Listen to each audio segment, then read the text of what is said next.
Hare Krishna, everybody. So today we're reading from Srimad Bhagavatam Canto 1, Chapter 15, Text 27. And we're gonna read 25, 26, and 27, and we're gonna focus on text 27. So Om Namo Bhagavate Vasudevaya. Om Namo Bhagavate Vasudevaya. Om Namo Bhagavate Vasudevaya. So I'm going to share my screen so you can follow along.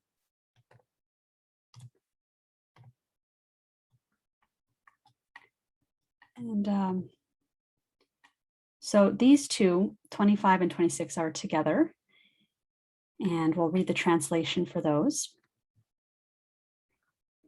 Translation, O King, as in the ocean, the bigger and stronger aquatics swallow up the smaller and weaker ones, so also the Supreme Personality of Godhead, to lighten the burden of the earth, has engaged the stronger Yadu to kill the weaker, and the bigger Yadu to kill the smaller.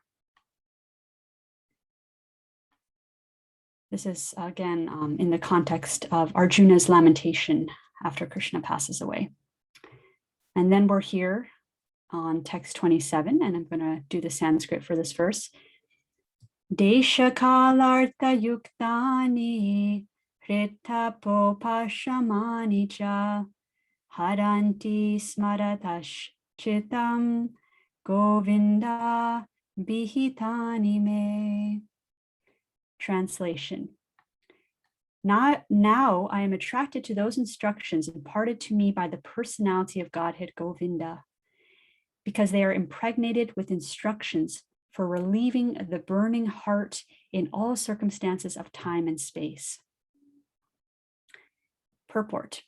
Herein, Arjuna refers to the instruction of the Bhagavad-gita, which was imparted to him by the Lord on the battlefield of Kurukshetra. The Lord left behind him the instructions of the Bhagavad-gita, not for the benefit of Arjuna alone, but also for all time and in all lands. The Bhagavad-gita, being spoken by the Supreme Personality of Godhead, is the essence of all Vedic wisdom. It is nicely presented by the Lord himself for all who have very little time to go through the vast Vedic literatures like the Upanishads, Puranas, and Vedanta Sutras. It is put within the study of the great historical epic Mahabharata, which was especially prepared for the less intelligent class, namely the women, the laborers, and those who are worthless descendants of the Brahmanas, Kshatriyas, and higher sections of the Vaishyas. And just as a little side note here, that's basically everybody in Kali Yuga. The problem which arose in the heart of Arjuna on the battlefield of Kurukshetra was solved by the teachings of the Bhagavad-gita. Again, after the departure of the Lord from the vision of earthly people, when Arjuna was face to face with being vanquished in his acquired power and prominence, he wanted again to remember the great teachings of the Bhagavad-gita, just to teach all concerned that the Bhagavad-gita can be consulted in all critical times, not only for solace from all kinds of mental agonies, but also for the way out of great entanglements, which may embarrass one in some critical hour. The merciful Lord left behind him the great teachings of the Bhagavad-gita, so that one can take the instructions of the Lord even when he is not visible to material eyesight. Material senses cannot have any estimation of the Supreme Lord, but by his inconceivable power, the Lord can incarnate himself to the sense perception of the conditioned souls in a suitable manner through the agency of matter, which is also another form of the Lord's manifested energy. Thus, the Bhagavad-gita, or any authentic scriptural sound representation of the Lord, is also the incarnation of the Lord. There is no difference between the sound representation of the Lord and the Lord himself. One can derive the same benefit from the Bhagavad-gita as Arjuna did in the personal presence of the Lord. And because this purport's long, I'm going to move to paragraph 4, and then you can go back and read paragraph 3, which is very nice. It discusses the different aspects of Bhagavad-gita that are discussed within the Gita, the different topics. So 4th paragraph, in the Bhagavad-gita, the Lord and the living beings are both described as Sanatana, or eternal, and the Lord's abode, far beyond the material sky, is also described as Sanatana. The living being is invited to live in the Sanatana existence of the Lord. And the process which can help a living being to approach the Lord's abode, where the liberated activity of the soul is exhibited, is called Sanatana Dharma. One cannot, however, reach the eternal abode of the Lord without being free from the misconception of material identification. And the Bhagavad-gita gives us the clue how to achieve this stage of perfection. The process of being liberated from the misconception of material identification is called, in different stages, fruitive activity, empiric philosophy, and devotional service, up to transcendental realization. Such transcendental realization is made possible by dovetailing all the above items in relation with the Lord. Prescribed duties of the human being, as directed in the Vedas, can gradually purify the sinful mind of the conditioned soul and raise him to the stage of knowledge. The purified stage of acquiring knowledge becomes the basis of devotional service to the Lord. As long as one is engaged in researching the solution of the problems of life, his knowledge is called jnana, or purified knowledge. But on realizing the actual solution of life, one becomes situated in the devotional service of the Lord. The Bhagavad-gita begins with the problems of life by discriminating the soul from the elements of matter, and proves by all reason and argument that the soul is indestructible in all circumstances, and that the outer covering of matter, the body and the mind, change for another term of material existence, which is full of miseries.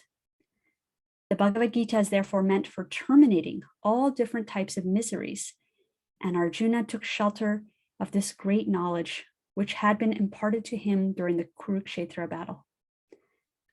So I'm going to go back up and read the translation again for this verse. And this is really a beautiful, beautiful translation. Arjuna says, "Now I am attracted to those instructions imparted to me by the personality of Godhead, Govinda, because they are impregnated with instructions for relieving the burning heart in all circumstances of time and space." So, Om Jnana Timirandasya Jnananjana Shalakaya Chakshur Unmilitam Yena Tasmai Shri Gurave Namaha. So in this verse, he is referring to Krishna as Govinda, and that's why there's a little parentheses saying Govinda, because he's actually remembering Krishna with that name. So that's really beautiful. Supreme Personality of Pleasure is how Prabhupada defines Govinda here.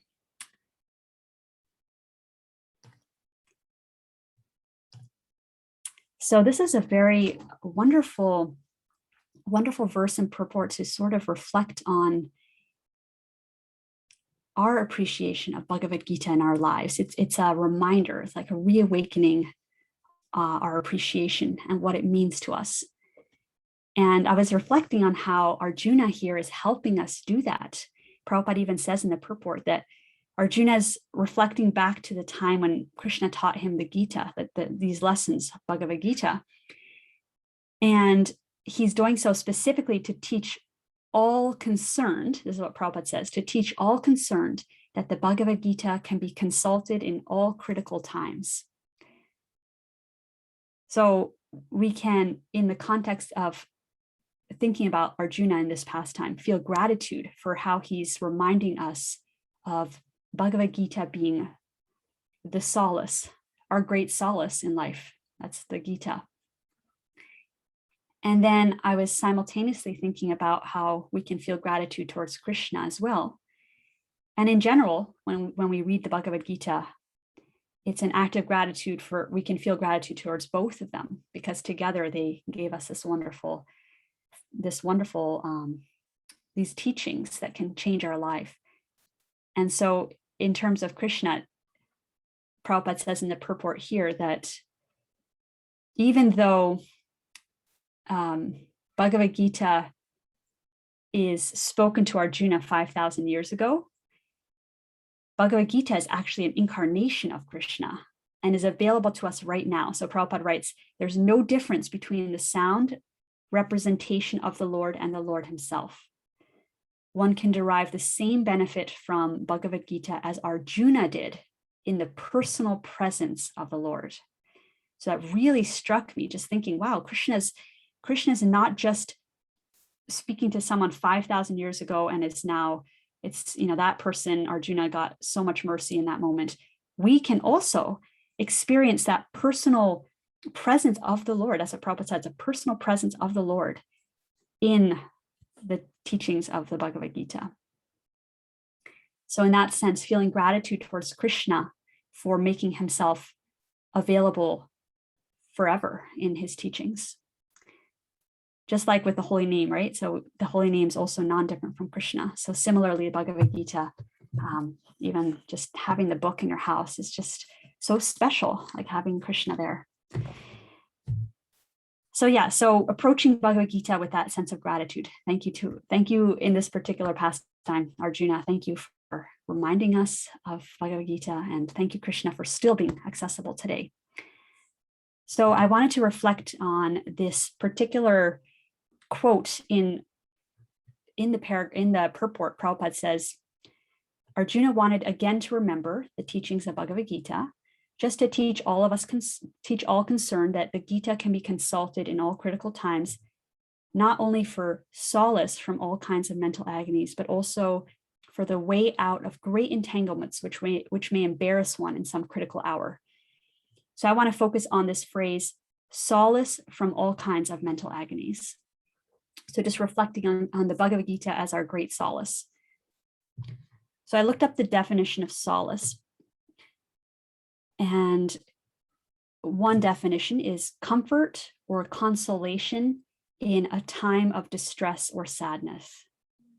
So you can think of like a comfort blanket or things that bring that sense of security, solace, that relief from distress. So that's such a nice word, solace. So thinking of the Gita as a solace. And how does it bring solace? So why are we saying that the Gita brings solace? So it brings solace, and this is also from the purport. Prabhupada describes how it does that. So Bhagavad-gita begins with the problems of life by discriminating the soul from the elements of matter, and proves by all reason and argument that the soul is indestructible in all circumstances, and that the outer covering of matter, the body and the mind, change for another term of material existence, which is full of miseries. And then additionally, he says it teaches us about our Sanatana Dharma, right? Our connection with Krishna. So on one hand, he's the soul, the Bhagavad Gita is teaching that we're the spirit soul, discriminating the difference, making that clear distinction between us as our eternal soul traversing this world and the body and mind. And as soon as that awareness is there, that I'm not this conditioning, these thoughts even, I'm not even my mind, I'm something so much more powerful, eternal, full of happiness, and just a servant of Krishna, which is my real position that brings the most joy. So the Bhagavad Gita goes from A all the way to Z, like our, we're not the body, and then all the way to like what's the real happiness in life is serving Krishna. So that in that sense, it brings solace at times when we're feeling distress or sad, because often I've experienced in my life that when I get very caught up in thinking that I'm this body and this mind, and I take myself really seriously, and I feel like I have to control things, and kind of forgetting my position as an eternal part and parcel of Krishna and as an eternal spirit soul, then I get consumed in, you could say, material anxieties, things about the future, and just an unsettled feeling that I have to control my life. And I remember specifically years ago, I think it was maybe 12 years ago now, There was one year in my life that was especially difficult. I just from a material perspective, I had been in 2 car accidents in 1 year, and also at that year, I was also struggling to take shelter of Krishna. You know, I was kind of almost resisting it a bit. I think that's often a part of the experience of having to, when you grow up in Krishna consciousness, to have to find it again for yourself. So I was going through that as well, and trying to figure that out at the same time I was suffering materially. And I went through this space of time where I was filled with so much fear. It was just fear was a big part of that, my experience at that time, consumed in like thoughts that, you know, forgetting like the teachings of Bhagavad-gita. And so being consumed in fear about the future and all these things. And I remember at one point I was so distraught that it was at night and I couldn't sleep. And so I went over to my bookshelf and I took Bhagavad-gita, and I just went back to sit on my bed with the Bhagavad-gita, and I went to the index and I just searched fear, and I went through and I read all the references in the Bhagavad-gita about fear. And it was so consoling. It was such a solace, immediately remembering, oh yes, there is nothing to fear when we're connected to Krishna, when we remember our real self in connection to Krishna. And that fear is just a product of identifying with this material world. So that was a personal example I was thinking of when Bhagavad Gita really was like a tangible solace in that moment. And I'm sure that we all have those. And I'd like to, later on when we do our discussion, I'd love to share some of those reflections with each other.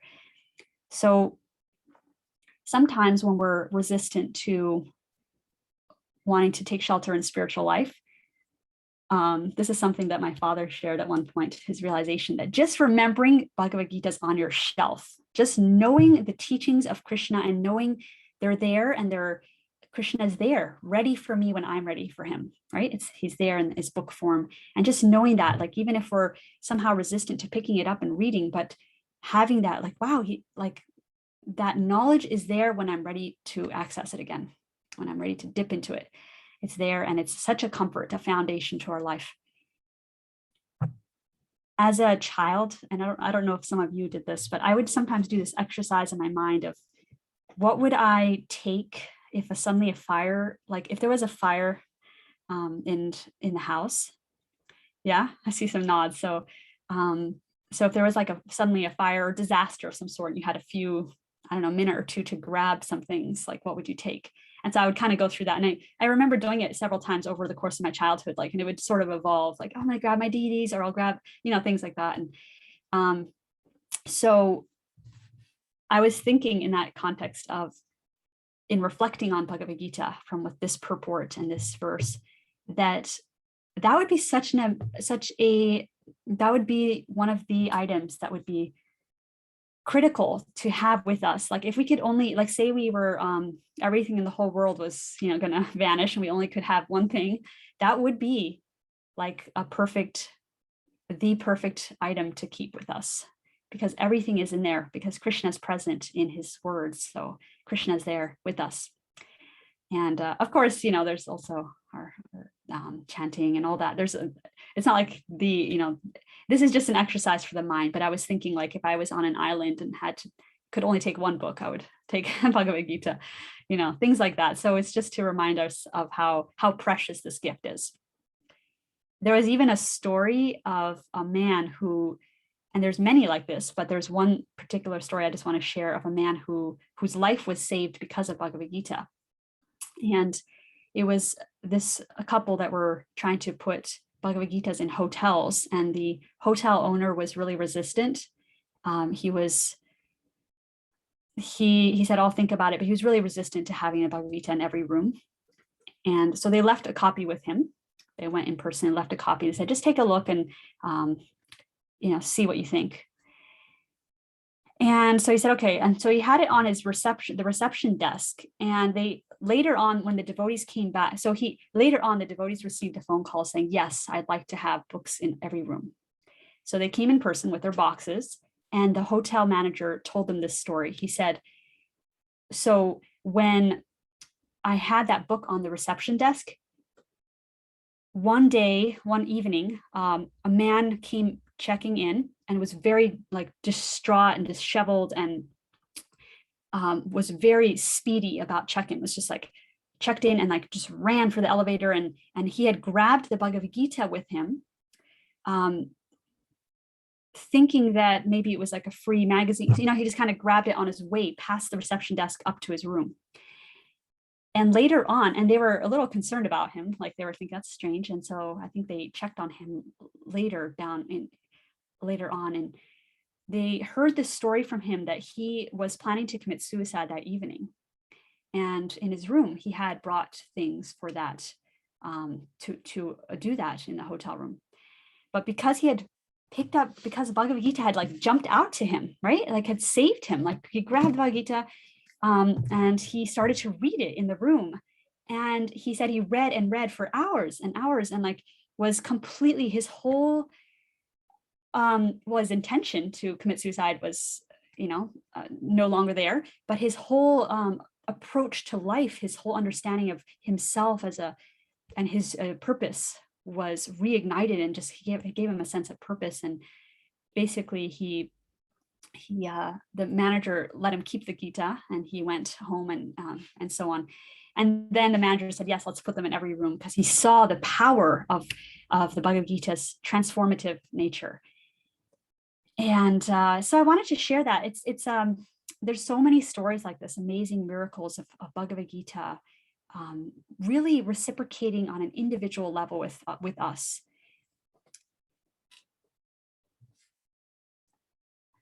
Sometimes you've probably experienced this, where you pick up the Bhagavad Gita and you just open it to a page, and it will be just what you need to read or just what you need to hear in that moment.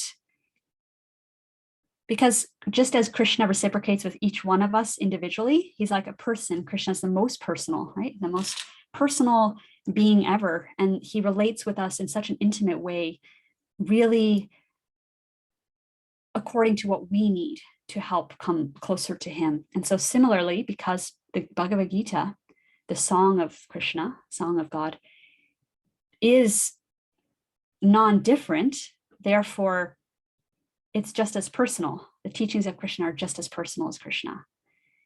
So it's no surprise that when we open up a page and it really resonates, especially when times are stressful and overwhelming, that's Krishna's personal hand in our life to encourage us. There's a really beautiful quote from a conversation of Prabhupada in Melbourne in 1976, where he talks about, so in addition to, we kind of covered how Bhagavad Gita is a solace, and it's can even save someone's life, and it's just very dramatic in the way that it impacts people. At the same time, there's another thing to reflect on, is that it just brings happiness. The Gita just brings happiness. So Prabhupada said in this quote, and actually in the title itself, Bhagavad Gita, right? The song of God, it's done in a joyful song. When you think of a song, I don't know, I think of something that's uplifting, right? And something kind of light. And so just thinking of it in that way, that it makes sense that it would also bring happiness. So Prabhupada says, if you follow Krishna's instruction, you'll always be happy. And if you create your own plans, then you'll be unhappy. This is the whole instruction. Sarva dharman parityaja mamekam sharanam vraja. Bhagavad Gita 1866. You give up, and then he kind of quotes, he paraphrases Krishna here. You give up your own plans, nonsense plan. You take my plan, you'll be happy. This is the whole purpose of Bhagavad Gita. You take Krishna's plan and you'll be happy. So simple. There is even another little excerpt of a quote where Prabhupada says that over and over. This is so simple. Just take Krishna's plan and you'll be happy. In another location, he said that. So that's another thing to reflect on, the Gita bringing joy and happiness. So to kind of bring this full circle and bring it to our lives, like our unique relationship with the Bhagavad-gita, I was just wanting to share a technique that researchers have coined as the George Bailey technique, and it has to do with gratitude. So there's this movie called It's a Wonderful Life, and the main character's name was George Bailey. And in this movie, it's an old one where, and you might know it, so it's a classic old movie where the main character is just going about his life in a frenzy and very distracted from everything. And then suddenly he's pulled away from, his life magically is like changed so that everybody and everything he knew is gone. And he has to imagine what life would be like without it. It kind of goes through that experience. So this technique, the researchers discovered that with gratitude, sometimes when you're just sharing a story, say, for example, I think in this specific article that I read is that they studied when people are talking about how they met a significant other, they're kind of describing it, this narrative, right, of how they met. The researchers found that when they're just talking about the facts and how it happened, that there's a little bit of happiness with that, but it's spoken about so often and remembered so often that it doesn't necessarily really make a big impact in one's happiness or one's gratitude. But if the person writes about the ways that might not have happened, that person may never have entered their life, like what their life would be like without that person, then they reported, those people who did that, the George Bailey technique, you could say, they reported more happiness with their relationships than the people who just wrote about how they met their partner. So writing someone out of your story, like what would my life be like without this, can actually really impact our level of gratitude and happiness. So the suggestion here is that we can do this with the Bhagavad-gita and with anything in spiritual life, anything in our life, right? But specifically in the context of Bhagavad-gita, I was reflecting on what would our life be like without it? Imagine that it had never come in. And for those who grew up in the movement, what if it had never come into the life of our parents? We can imagine that. Like, what if the Bhagavad-gita just wasn't there on our shelf? What would our life be like? And suddenly that puts a perspective of, wow, like what would be missing? It's a whole new appreciation factor. So we can do that in our groups. And I'd like to end here now, just to kind of summarize what we talked about. So we can reflect on the gratitude that we would have for Arjuna for reminding us of the Gita, that it's the solace for stressful times and for very difficult times. And we can feel grateful to Krishna for being accessible even today, like right now, in a very personal way through the Gita. And we discussed how it brings solace, how the Gita brings solace in the way that it reminds us of our real self, that we're not this body, we're not this mind, especially the mind. It can really feel real. It can really feel like us. So just that, even if it's like a moment of reading the Gita, just picking it up, or even just remembering that it's there on my shelf, like, oh yes, that's the real solution to all of my problems, and not just the solution to my problems, but the source of my greatest happiness. So I'd like to end there now. And for those who are watching later, you can take a moment to do this technique where you write about what your life would be like without the Bhagavad-gita, and just reflecting on that and notice how that impacts your gratitude for it. So thank you so much.